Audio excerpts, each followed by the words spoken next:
มาดิวันนี้หาสองคนสมาชิกเก่าคือเก่า โอ้ยมีตำหมึกทัว มันมันไม่ มีได้ตำหมึกทัวแถวนี้บ่ค่อยมีตลาดอันใดก็เลยซื้อตำหมึกทัวตำหุ่งตลอดมากินแล้วก็มีแกงแต่มันห้านขายของบ่หลายห้านขายของบ่มีหลายแถวนี้ก็เลยซื้อกินแบบนี้เกือบทุกมื้อนะบ่อนเฮ็ดงานบ่ค่อยมีของกินคลิปที่เอาลงมื้อนั้นก็ตำหมึกทั่วกับปลาดุกย่างมื้อนี้ก็ตำหมึกทั่วกับปลาดุกย่างอีกอย่าเฝ้าเบื่อเด้อ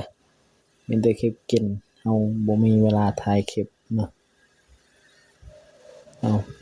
มีแต่คลิปกินแหละเพราะว่าเฮ็ดงาน12ชั่วโมง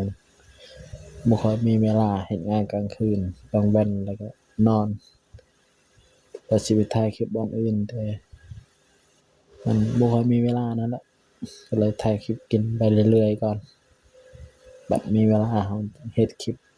ไปทอกไปเที่ยวเฮ็ดคลิปเฮ็ดหลายอย่างนะอยากเฮ็ดนี่มีหลายอย่างที่อยากเฮ็ดคลิปแต่ว่าเราบ่มีเวลาอย่าลืมกดติดตามไว้เด้อ